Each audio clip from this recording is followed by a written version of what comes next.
एक छोटे से गांव विष्णुहरपुर की मिट्टी से निकला वो लड़का जिसने खेतों में पसीना बहाया, अखाड़े में दांव पेच सीखे और जीवन की हर जंग को कुश्ती की तरह लड़ा। ब्रजभूषण शरण सिंह, एक किसान का बेटा जो सबसे बड़े होने की जिम्मेदारी से बड़ा हुआ। कुश्ती ने उसे ताकत दी, कानून ने हथियार और राजनीति ने मंच। 6 बार लोकसभा पहुंचा, राम मंदिर आंदोलन में खड़ा रहा, 4 जिलों में बाहुबली कहलाया, जहां उनकी एक बात चलती है। स्कूल कॉलेज चलाए, हजारों बच्चों को पढ़ाया, परिवार को राजनीति और खेल की विरासत दी। लेकिन रास्ते में आए तूफान, आरोप, मुकदमे, जेल, विवाद और वो धरना जो पूरे देश को हिला गया। ये कहानी है मेहनत की, ताकत की, विवादों की और उस जिद की जो हार नहीं मानती। क्या ब्रजभूषण शरण सिंह सच में बाहुबली है या सिर्फ एक विवादास्पद चेहरा? आइए जानते हैं उनकी पूरी अनकही कहानी, जन्म से लेकर आज तक। नमस्कार, द न्यूज़ 15 देख रहे हैं आप। मैं हूं आपके साथ तनुज दीक्षित। ब्रजभूषण शरण सिंह का जन्म 8 जनवरी 1957 को उत्तर प्रदेश के गोंडा जिले के विष्णुहरपुर गांव में हुआ। यह गांव छोटा सा है जहां ज्यादातर लोग खेतीबाड़ी से जुड़े हैं। उनका परिवार राजपूत समुदाय से आता है, जहां ताकत, सम्मान और परिवार की एकजुटता को बहुत महत्व दिया जाता है। उनके पिता जगदम्बा शरण सिंह एक साधारण किसान थे, लेकिन गांव की राजनीति में भी थोड़ा बहुत हिस्सा लेते थे। वे स्थानीय स्तर पर लोगों की मदद करते और विवाद सुलझाते। मां प्यारी देवी घर का काम संभालती थी और परिवार को मजबूत रखती थी। ब्रजभूषण घर के सबसे बड़े बेटे थे, क्योंकि उनके 5 छोटे भाई बचपन में ही बीमारी या अन्य कारणों से दुनिया छोड़ गए। इस वजह से परिवार की सारी जिम्मेदारी उन पर आ गई। गांव की मिट्टी में पले बड़े ब्रजभूषण को शुरू से ही मेहनत की आदत पड़ी। वह सुबह उठकर खेतों में काम करते, जानवरों को चराते और घर की मदद करते। लेकिन उनका मन सबसे ज्यादा कुश्ती में लगता था। गांव के अखाड़े में वह रोज जाते, मिट्टी पर दांव पेच सीखते और बड़े पहलवानों को देखकर प्रेरणा लेते। कुश्ती उनके लिए सिर्फ खेल नहीं थी, बल्कि जीवन की हर चुनौती से लड़ने का तरीका थी। वह कहते थे कि कुश्ती इंसान को शारीरिक और मानसिक रूप से मजबूत बनाती है। स्कूल में पढ़ाई भी करते, लेकिन खेल में ज्यादा रुचि थी। गांव के दोस्तों के साथ सड़कों पर दौड़ना, नदी में तैरना और पेड़ों पर चढ़ना उनकी रोज की दिनचर्या थी। इन अनुभवों ने उन्हें सिखाया कि जीवन में सफल होने के लिए कड़ी मेहनत जरूरी है। बड़े होने पर ब्रजभूषण ने पढ़ाई पर ध्यान केंद्रित किया। उन्होंने अयोध्या के साकेत पीजी कॉलेज में दाखिला लिया, जहां उन्होंने कानून की पढ़ाई की। कॉलेज के दिनों में वह छात्र राजनीति में सक्रिय हो गए। 1979 में उन्होंने छात्र संघ का चुनाव लड़ा और जीत हासिल की। यह उनकी जिंदगी का पहला बड़ा राजनीतिक कदम था। यहाँ से उन्होंने नेतृत्व की क्षमता का एहसास हुआ। कॉलेज में वह छात्रों की समस्या को उठाते, जैसे फीस कम करना या बेहतर सुविधाएं मांगना। पढ़ाई के दौरान उन्हें छोटे मोटे कानूनी मामले भी झेलने पड़े, जैसे झगड़े या चोरी के आरोप, लेकिन वह इनसे डरे नहीं। 1985 में उन्होंने अवध यूनिवर्सिटी से कानून की डिग्री ली, साथ ही एमए भी पूरा किया। यह शिक्षा उनके राजनीतिक करियर में बहुत काम आई, क्योंकि कानून की समझ से वह चुनाव और अदालती लड़ाइयां आसानी से लड़ सके। कॉलेज के बाद उन्होंने कुछ समय गांव में बिताया, जहां उन्होंने स्थानीय स्तर पर लोगों की मदद शुरू की, जैसे खेती की समस्याएं सुलझाना या गांव में पानी की व्यवस्था कराना। शुरू में वह कांग्रेस की युवा शाखा में शामिल हुए, लेकिन जल्द ही महसूस किया कि उनका रास्ता अलग है। वह स्वतंत्र सोच वाले थे और किसी के अधीन रहना पसंद नहीं करते थे। 1981 में ब्रजभूषण की शादी केतकी देवी से हुई। केतकी एक साधारण परिवार से आती थी और शादी के बाद घर संभालने में लग गई। उनके 4 बच्चे हुए, 3 बेटे और एक बेटी। एक बेटा शक्ति शरण सिंह था, लेकिन 2004 में एक दुखद घटना हुई। शक्ति ने खुद को गोली मारकर जीवन खत्म कर लिया। उसने एक नोट छोड़ा जिसमें पिता पर स्वार्थी होने का आरोप लगाया। यह परिवार के लिए बहुत बड़ा झटका था। शक्ति की मौत ने ब्रजभूषण को अंदर से तोड़ दिया, लेकिन उन्होंने परिवार को संभाला। अब उनके अन्य बेटे प्रतीक भूषण सिंह गोंडा से विधायक है। प्रतीक 2017 से भाजपा के टिकट पर विधानसभा में है और इलाके में विकास कार्यों में सक्रिय है, जैसे सड़कें बनवाना और स्कूलों में सुधार। तीसरा बेटा करण भूषण सिंह केसरगंज से सांसद है। 2024 के चुनाव में ब्रजभूषण को टिकट नहीं मिला, तो उन्होंने करण को आगे किया और वह जीत गए। करण कुश्ती संघ में उपाध्यक्ष भी हैं और युवा खिलाड़ियों को ट्रेनिंग देते हैं।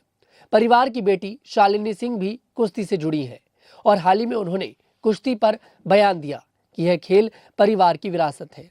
केत की देवी खुद गोंडा जिला पंचायत की अध्यक्ष है और महिलाओं के मुद्दों पर काम करती हैं, जैसे स्वास्थ्य और शिक्षा। पूरा परिवार राजनीति और खेल में सक्रिय है। ब्रजभूषण का परिवार उनकी ताकत है, लेकिन शक्ति की मौत ने उन्हें सिखाया कि जीवन में संतुलन जरूरी है। वह अब परिवार के साथ ज्यादा समय बिताते हैं और बच्चों को सलाह देते हैं कि मेहनत से आगे बढ़ो। राजनीति में ब्रजभूषण का असली सफर 1988 में शुरू हुआ, जब वह भाजपा में शामिल हुए। उस समय राम मंदिर आंदोलन चल रहा था। ब्रजभूषण इसमें पूरी तरह कूद पड़े। उन्होंने लाल कृष्ण आडवाणी की रथ यात्रा में हिस्सा लिया, लोगों को जोड़ा और सभाओं में भाषण दिए। यह आंदोलन उनकी राजनीतिक पहचान बनाने में मददगार साबित हुआ। 1991 में वह पहली बार गोंडा से लोकसभा चुनाव लड़े और जीत गए।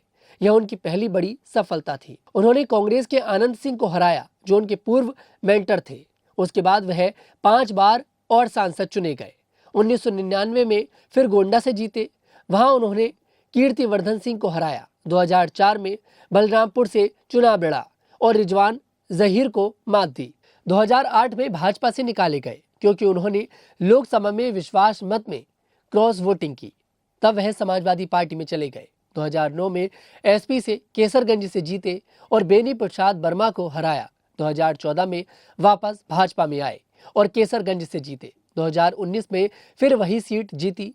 कुल मिलाकर 6 बार लोकसभा पहुंचे। 2024 में खुद चुनाव नहीं लड़े, लेकिन बेटे करण को टिकट दिलाया और वह जीत गए। राजनीति में ब्रजभूषण ने इलाके का विकास किया। उन्होंने सड़कें बनवाई, स्कूल खोले, अस्पताल बनाए। वह 54 स्कूल और कॉलेज चलाते हैं, जहां 80,000 से ज्यादा बच्चे पढ़ते हैं। एक होटल, शूटिंग रेंज और कुश्ती एकेडमी भी है।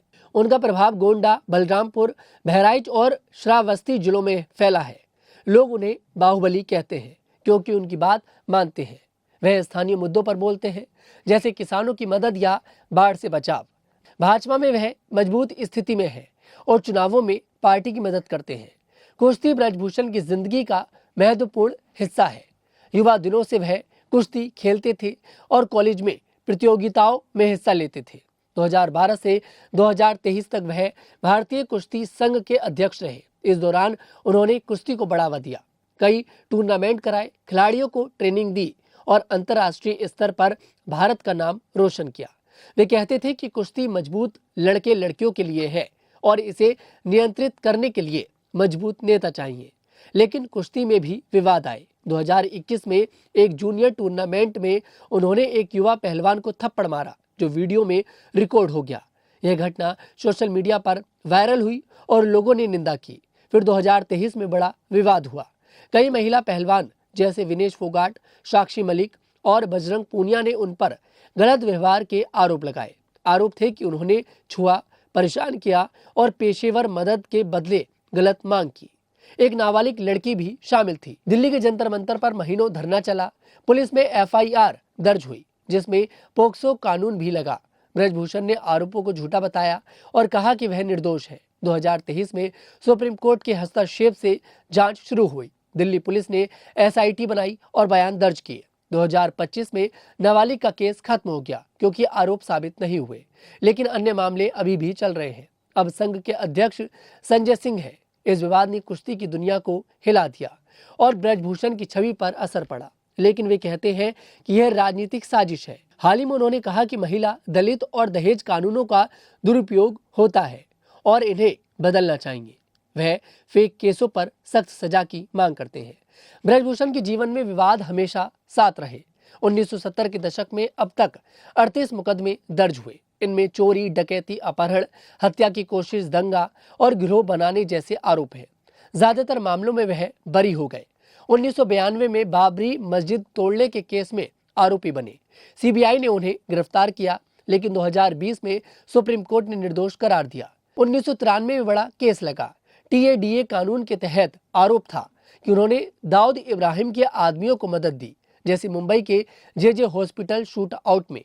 वह महीनों तिहाड़ जेल में रहे, लेकिन बाद में बरी हो गए। एक इंटरव्यू में उन्होंने खुद माना कि उन्होंने एक व्यक्ति को गोली मारी क्योंकि वह उनके दोस्त रविंदर सिंह को मारने आया था। यह घटना उनकी बाहुबली छवि को मजबूत करती है। वे कहते हैं कि यह आत्मरक्षा थी। अन्य विवादों में गैंगस्टर्स एक्ट और गुंडा एक्ट के तहत मामले हैं, लेकिन चुनावी हलफनामे में कोई दोष सिद्धि नहीं है। ये मामले उनकी राजनीतिक यात्रा में बाधा बने, लेकिन वह आगे बढ़ते रहे। लोग कहते हैं कि उनके दुश्मन उन्हें फंसाते हैं। संपत्ति की बात करें तो ब्रजभूषण के पास करीब 9 से 11 करोड़ की संपत्ति है। जैसा कि 2019 के हलफनामे में बताया गया, उनके पास 2 हेलीकॉप्टर, एक प्राइवेट जेट, होटल, अस्पताल और 50 से ज्यादा स्कूल कॉलेज है। वह शूटिंग रेंज और कुश्ती अकेडमी भी चलाते हैं। यह संपत्ति उनके विकास कार्यों से जुड़ी है। वह इलाके में रोजगार देते हैं और शिक्षा को बढ़ावा देते हैं। उनका प्रभाव इतना है कि 4 जिलों में लोग उनकी सलाह मानते हैं। वे स्थानीय चुनावों में मदद करते हैं और भाजपा की रणनीति में शामिल रहते हैं। हाल के वर्षों में ब्रजभूषण कम सक्रिय दिखे, लेकिन चर्चा में बने हैं। 2024 में बेटे करण सांसद बने। 2025 में पोक्सो केस बंद होने से राहत मिली।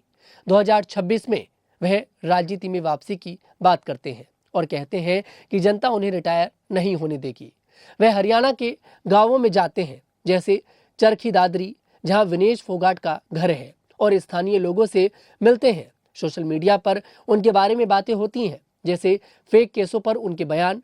वे कहते हैं कि न्याय सबके लिए समान होना चाहिए। ब्रजभूषण की जिंदगी एक उदाहरण है कि मेहनत से ऊंचाइयां छू सकते हैं, लेकिन विवादों से बचना मुश्किल है।